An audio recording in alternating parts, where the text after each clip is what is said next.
안녕하세요. 오늘도 사연 살롱을 찾아주셔서 감사합니다. 40대 후반의 여성이에요. 저는 어릴 적에 아버지가 돌아가셔서 엄마와 단 둘이 지냈어요. 제가 3살 때 돌아가신 아버지는 커가면서 얼굴도 떠오르지 않았지만 가끔씩 오시던 할머니가 저를 보고 아버지를 꼭 닮았다고 하시는 말에 한참을 앉아서 거울만 봤던 기억이 있네요. 할머니나 삼촌이 3-4달에 한 번씩 오셨어요. 저는 그게 저희를 생각해주는 것 같아서 참 좋았죠. 그런데 우리를 위해서가 아니라 자기들이 아쉬울 때 엄마에게 돈을 달라고 오는 거였어요. 저는 그 사실을 고등학생이 되고 나서야 알았어요. 한 번은 야간 자율학습이 끝나고 밤 늦게 왔는데 삼촌이 엄마한테 돈 타령을 하고 있더라고요. 형수, 진짜 이번 한 번만이에요. 이번에 1,000만 원만 해주시면 다시는 안 올게요. 그게 벌써 몇 번째예요. 도련님, 올해만 3번 가져갔잖아요. 엄마, 그만해. 도련님은 누가 도련님이야. 아저씨, 당장 나가세요. 우리 엄마는 어디서 돈이 쑥쑥 솟아나는 줄 아세요? 우리 아빠 죽은 게 언젠데 지금까지 시댁 식구 행세해요. 지금 안 나가면 경찰 부를 테니까 당장 나가요. 아니, 세희 너 나한테 아저씨라고? 어디서 배워먹은 버르장머리야? 하여간 요즘 애들은 싸가지가 없어. 형수, 애 저렇게 키우면 안 돼요. 가뜩이나 애비 없는 애 소리 듣는데 저렇게 시건방지기까지 하면 누가 좋아해요? 아저씨가 상관할 일 아니고요. 제가 버르장머리 없는 거면 아저씨는 뭐예요? 대체 어떤 가정교육을 받고 자랐길래 10몇 년 전에 죽은 형 부인을 찾아와서 돈을 달라고 하냐고요. 라며 소리를 고래고래 질렀고 삼촌은 결국 한 푼도 받지 못하고 돌아갔어요. 엄마, 이제 저 사람들 와도 돈 주지 마. 엄마는 뭐 편하게 돈 벌어? 그런 거 아니잖아. 왜 저런 걸 받아주고 있어? 그만할 때도 됐잖아. 엄마, 자꾸 이러면 나 학교에서 공부 못해. 걱정돼서 어떻게 하루 종일 학교에 있냐고. 미안해, 우리 딸. 엄마가 생각이 짧았어. 처음에야 니네 아버지 보내고 얼마 안 돼서 찾아오니까 정 때문에 그랬는데 이제는 어떻게 끊어내기가 힘들더라고. 근데 이것 때문에 우리 딸이 마음 상하면 안 되지. 이제 안 그럴게. 걱정하지 마. 엄마는 외할머니 때부터 하던 금은방을 물려받아서 결혼하고도 계속 운영했어요. 가게 규모도 컸고 질 좋은 금과 보석만 취급했기 때문에 항상 수요가 있어서 크게 경기를 타지 않았고 그 덕에 저는 아버지가 안 계셔도 돈 걱정을 하지 않고 자랐죠. 아무리 그래도 이미 10몇 년 전에 돌아가신 아버지를 핑계로 할머니와 삼촌이 돈을 타러 오는 건 정말 아니라고 생각했어요. 저는 이런 일이 다시 안 생기려면 제가 힘이 있어야 되겠다는 생각을 했어요. 저로서는 그게 공부를 잘해서 좋은 대학에 가는 것밖에는 없었고 있는 힘을 다해서 공부에 몰두했어요. 일단 목표가 생기니까 전보다 집중이 더 잘 되더라고요. 나중에 꼭 해야 할 일이 있다고 생각하니 열정이 생겼어요. 저는 그렇게 공부를 해서 의대에 합격했어요. 엄마는 너무 좋아서 상가 전체에 떡을 돌리시며 제 자랑을 하느라 바쁘셨어요. 저도 기분이 너무 좋았죠. 엄마가 기운이 나서 씩씩해 보이던 모습이 정말 오랜만이었거든요. 사실 그동안도 몇 차례 삼촌이 다녀갔고 제가 입시 공부를 해서 도와줄 수 없다고 하니 할 말 못할 말 막 하고 돌아갔다더라고요. 저는 그 사실을 훨씬 나중에 알게 돼서 당시에는 몰랐어요. 그저 엄마가 기운이 돌아와서 너무 다행이라고 생각했죠. 하지만 그날 밤 엄마가 아버지 사진을 끌어안고 조용히 울면서 혼잣말을 하셨어요. 세희 아버지, 세희가 의대에 합격했어요.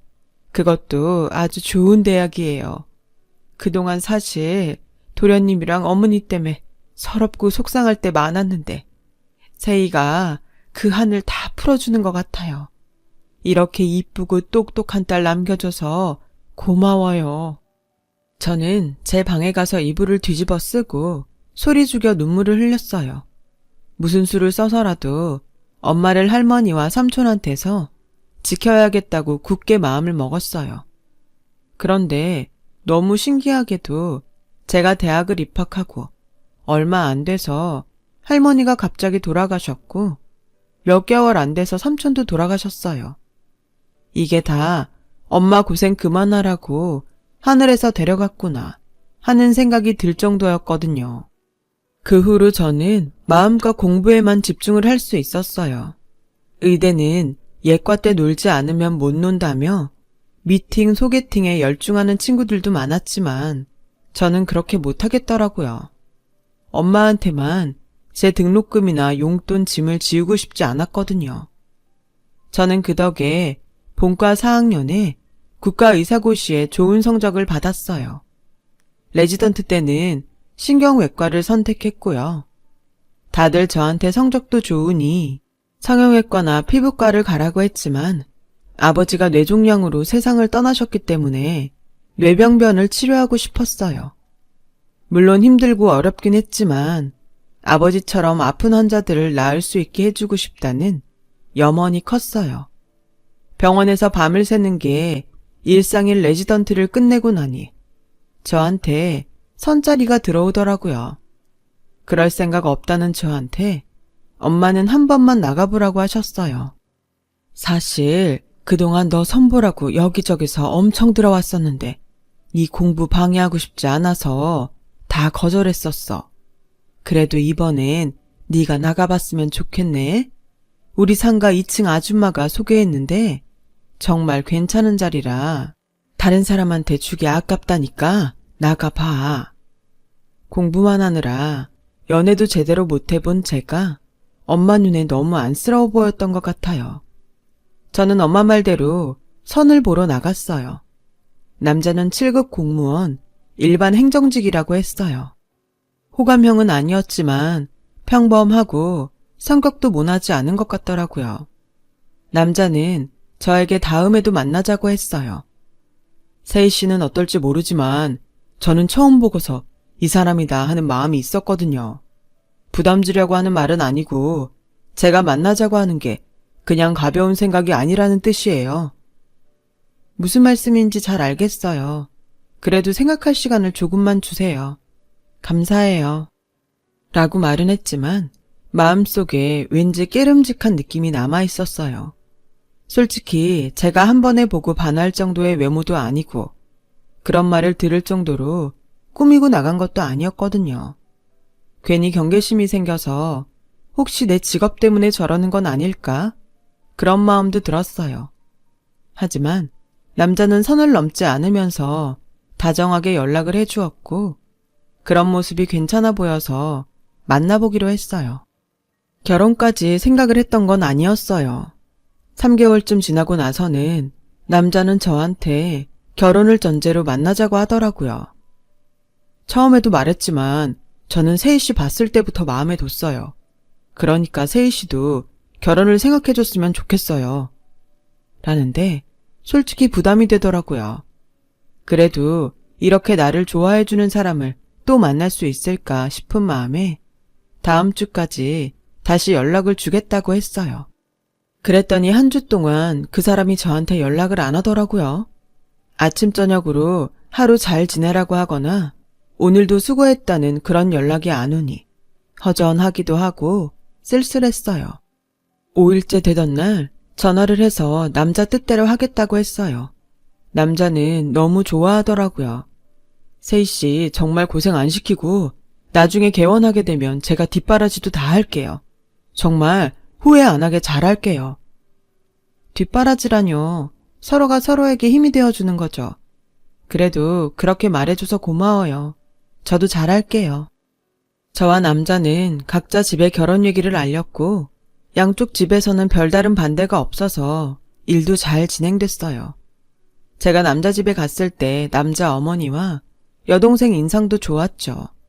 상견례 때도 아주 편하지는 않았지만 분위기가 나쁘지는 않았어요.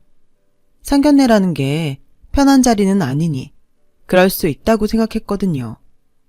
후식으로 나온 다과까지 다 먹고 상견례가 끝날 즈음에 남자 어머니가 엄마 가게에 관심을 보이더라고요.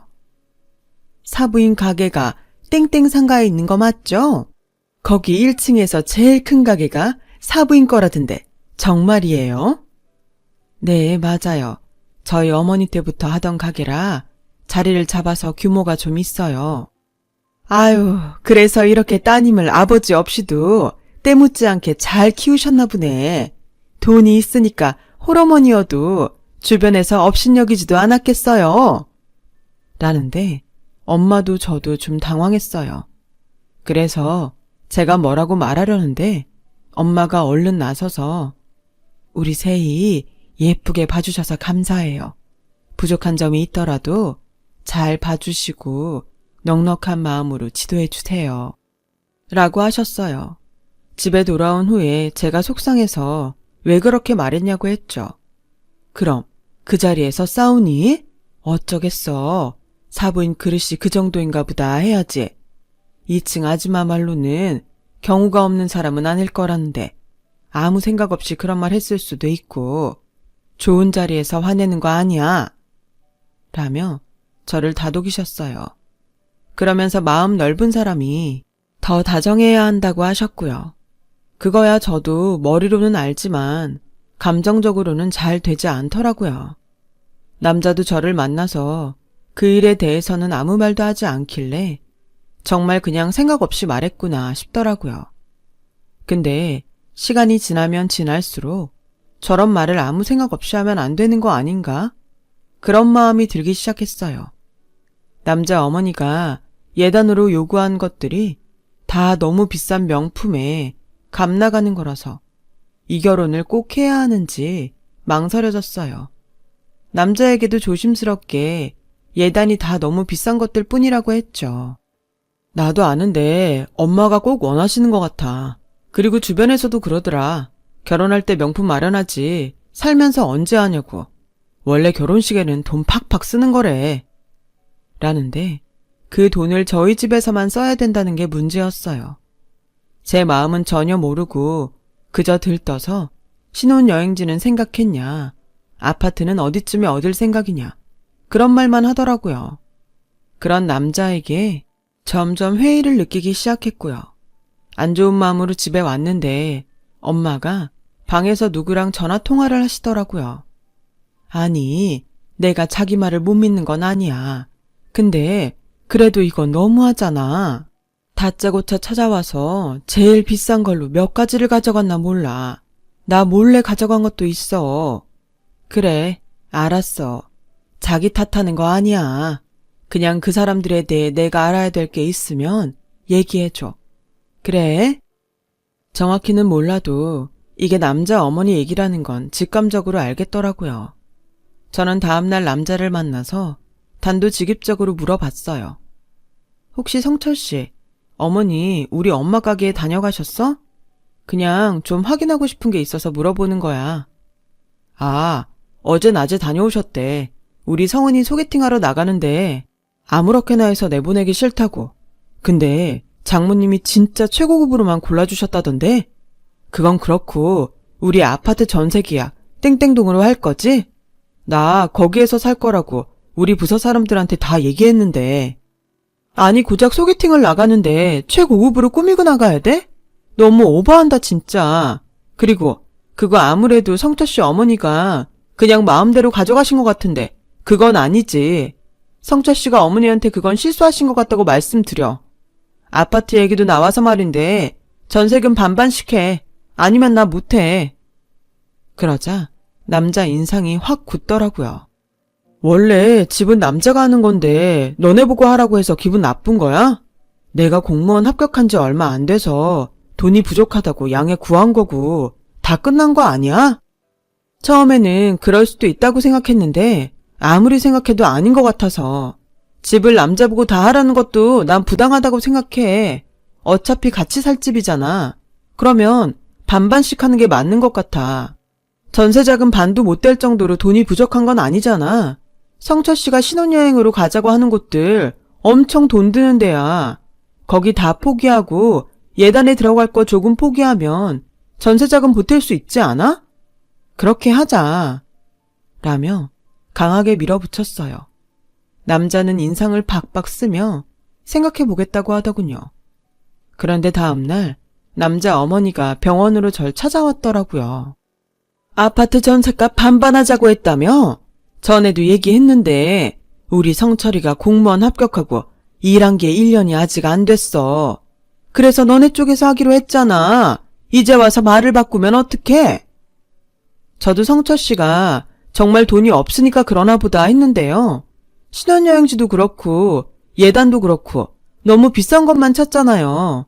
그런 거 보면 돈이 아주 없진 않겠다 싶어서 돈 아껴서 전세자금 같이 마련하자는 거였어요. 신혼여행도 예단도 지나가면 다 그만인 거잖아요. 그런 거에 돈을 쓰느니 계속 살 집에 쓰는 게 낫겠다고 생각했어요.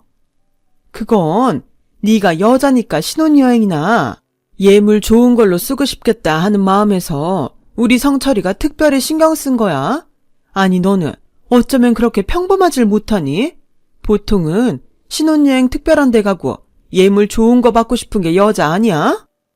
물론 저도 좋은 데 가면 좋죠. 하지만 그것도 형편대로 해야 되잖아요. 집이냐 신혼여행과 예물이냐 그걸 놓고 보면 저는 당연히 집에 투자해야 된다고 생각해요. 너는 무슨 애가 이렇게 재미없는지 모르겠다. 네가 잘 벌잖아. 그럼 네가 좀 더 써도 되고 그걸 그렇게 딱딱 반씩 나눠야겠어? 저 아직 펠로우예요. 저도 지금까지 계속 공부하느라 돈이 많이 없어요. 그리고 저는 곧 가봐야 해서 얘기를 거기서 끝냈어요. 하루 종일 일도 손에 잡히지 않고 머릿속이 복잡해서 병원 근무를 마치자마자 엄마 가게로 갔어요. 같이 저녁이라도 먹으면서 스트레스를 풀고 싶었거든요. 근데 가게에 남자 어머니가 와 있는 거였어요. 저는 일단 들어가지 않고 밖이 보이지 않는 데에 서서 안을 지켜봤는데 남자 어머니가 하는 말이 가관이었어요. 그러니까 따님을 좀 설득해 보시라고요. 공부를 잘하는 여자여서 그런가? 고집도 세고 귀염성이라고는 눈꼽만큼도 없네요. 근데 우리 세희가 틀린 말을 한 것 같지는 않네요. 신혼여행이니 예물에 쏟아부을 돈이 있으면 집 사는 데에 보태는 게 더 맞는 거죠. 여행이야 살면서 넉넉해지면 좋은 데로 갈 수 있고 예물도 더 좋은 걸로 살 수 있잖아요. 저는 우리 세희가 고집 세고 귀염성 없다는 말에는 동의할 수 없네요. 그건 합리적이라고 해야 하는 거 아닌가요? 어머나, 걔가 누굴 닮았나 했더니 사부인 닮았네요. 아니, 우리도 다 걔 생각해서 그런 거지 다른 뜻은 없어요. 그런데 꼭 우리 성철이를 합리적이지 못한 애처럼 말씀하시니 섭섭합니다. 그건 저도 마찬가지예요. 본인들 뜻하고 다르다고 남의 딸을 깎아내리셨잖아요. 그것도 노골적으로요. 라고 하자 남자 어머니는 입에 담지 못할 말을 하더군요. 네 그래요. 잘 알았네요. 저러니까 남편 잡아먹고 평생 혼자 살지. 저는 바로 그 자리에 뛰어들어갔어요. 지금 뭐라고 하셨어요? 뭘 잡아먹어요? 뭐가 어째요? 당장 사과하지 못해요? 남자 어머니는 저를 보고 좀 당황하는가 싶더니 바로 안색을 바꿔서 뻔뻔하게 내가 틀린 말한 것도 아니잖아. 여자들이 이렇게 기가 세니까 남자가 명이 단축되지. 이런 줄도 모르고 사돈을 맺으려고 했으니 하마터면 아들 잡을 뻔했네. 저도 이렇게라도 당신들 본 모습을 알게 돼서 다행이네요. 그건 그거고 당장 엄마한테 사과하세요. 안 그러면 저 이거 개인 명예훼손으로 고발할 거예요. 소장 받고 변호사 선임하고 골치 썩이기 싫으면 당장 싹싹 비세요. 라고 하니 마지 못해서 그래요. 미안해요. 내가 욱해서 지나친 말을 좀 했나 봐요. 그래도 이건 알아두세요. 앞으로 이런 식이면 딸 절대 시집 못 보내요. 이렇게 드세고 지만 똑똑한 여자를 어떤 시댁이 좋다고 하겠어요? 라고 끝까지 사람 속을 박박 긁고 가버리더군요. 저는 오히려 잘 됐다고 생각했어요. 나 결혼 준비 시작하고부터 계속 찜찜했는데 사람들이 영 꺼림직해서 그랬던 것 같아. 2층 아주머니한테도 이런 일 있었던 거 다 말씀드려. 그래야 오해 안 받지. 엄마가 미안하다. 더 잘 알아보고 선을 보라고 했어야 되는데 괜히 너만 힘들게 했어. 이게 왜 엄마 때문이야. 그런 거 아니야. 그리고 사람들이 남의 속까지 어떻게 알아. 이렇게 겪어봐야 아는 게 있는 거지. 나도 그 사람이 좋았어. 내가 싫었으면 안 했겠지. 오히려 결혼 전에 깨져서 다행이야. 라며 엄마를 위로했어요. 그런데 알고 보니 그날 낮에도 남자 어머니가 반지며 목걸이를 공짜로 잔뜩 가져갔다는 거였어요. 너무 화가 나서 다 내놓으라고 하려는데 엄마가 그냥 액땜했다고 생각하자며 저를 말리셨어요. 하긴 저도 앞으로 더 있을 큰 불행을 이걸로 막았으면 아깝지 않다는 생각이 들었어요. 그 사람들이 너무 괘씸하긴 했지만요. 파혼 소식을 들은 남자는 병원으로 무작정 저를 찾아왔어요. 아니, 부서랑 동창들한테 다 결혼한다고 얘기해놨는데 이렇게 하면 어떡해? 엄마가 그러는 걸 좀 이해해주면 안 돼? 이해 못해. 난 성철 씨도 이해 못해. 아니, 이건 이해의 문제가 아니야. 100번 좋게 생각해서 그냥 삶의 가치관이 다르다고 해줄게. 그리고 성철 씨가 말한 걸 왜 내가 책임져야 돼? 알아서 해. 라며 차갑게 돌아섰고 남자는 야, 너 무섭다. 의사면 다 이래도 되냐? 아주 유세가 대단하다. 이러니 의사들을 재수없다고 하는 거야. 알아? 라며 고래고래 악으시더라고요. 저는 그러거나 말거나 내버려 뒀어요. 그랬더니 한동안 제가 있는 대학병원에 제가 무슨 파렴치한 여자처럼 소문을 냈더라고요. 돈에 미쳐서 일방적으로 파혼을 했다는 거예요. 저는 너무 바빠서 그런 헛소문까지 신경 쓸 여유가 없었어요. 그렇게 시간이 지나가고 모든 게 잠잠해졌어요. 사람들한테 당시 오해받았던 것도 풀렸고요.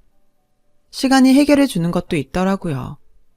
저는 펠로우 4년을 마치고 전임 강사가 됐고 그 과정에서 좋은 사람을 만나 결혼도 약속했어요. 정말 매일 행복한 시간이었죠. 그런데 어느 날 진료실로 뜻밖의 사람이 찾아왔어요. 바로 예전 그 남자의 어머니와 여동생이었어요. 처음에는 또 무슨 시비를 걸려고 하나 잔뜩 긴장했는데 뜻밖의 말을 하더라고요. 세희씨, 우리 성은이 좀 살려줘. 성은이가 그래픽 디자이너로 일을 하는데 맨날 야근하고 스트레스를 많이 받더니 글쎄 뇌종양이라지 뭐야. 제발 부탁이야.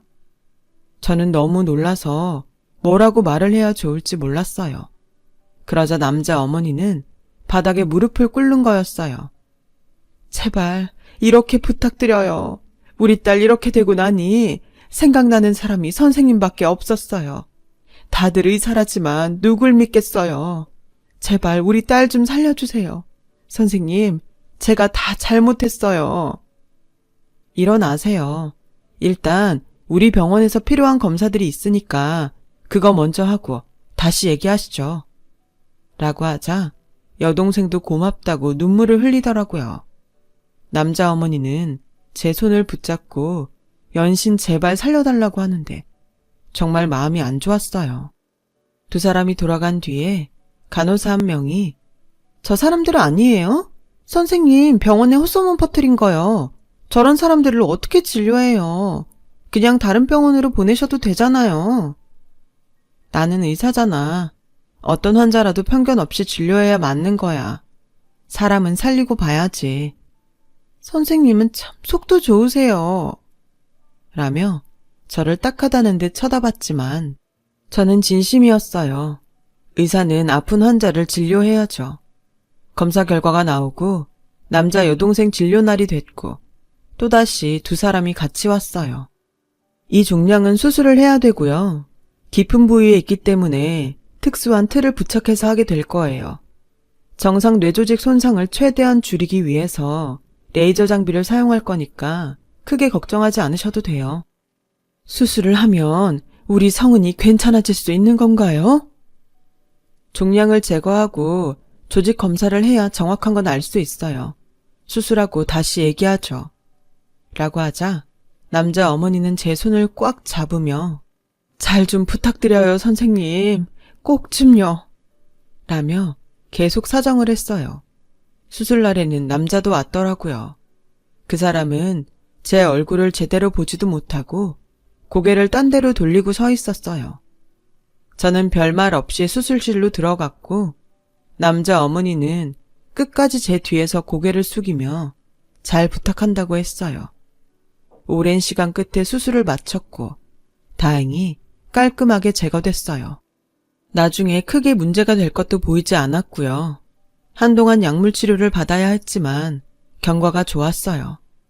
남자는 그제야 제 앞에서 고개를 푹 숙였어요. 그때는 정말 미안했습니다. 제가 큰 실수를 했어요. 다 지나간 일이니까 이제 서로 있죠. 동생분 치료 마칠 때까지는 최선을 다할게요. 라고 했고 저는 그 말대로 퇴원할 때까지 남자의 여동생을 정성껏 돌봤어요.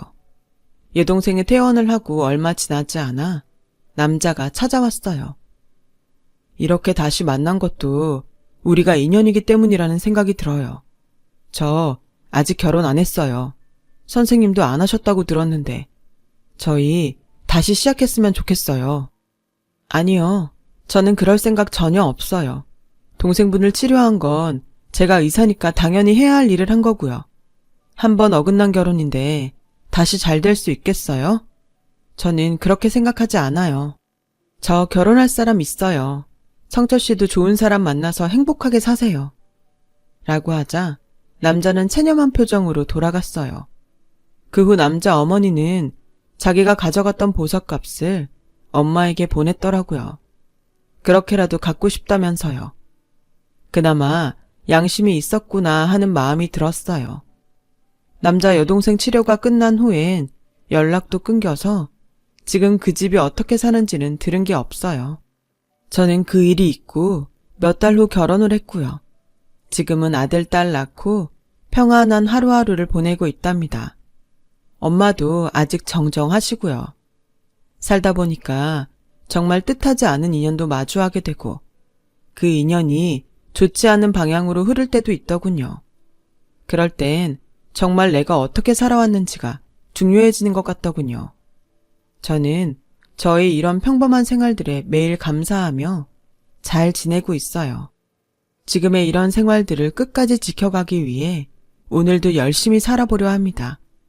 제 얘기 들어주신 분들 모두 행복하시고 특히나 건강하셨으면 좋겠어요. 여러분, 사연 댓글에 응원과 현명한 조언 부탁드려요. 좋아요와 구독은 저에게 큰 힘이 됩니다. 오늘도 좋은 일 가득하세요.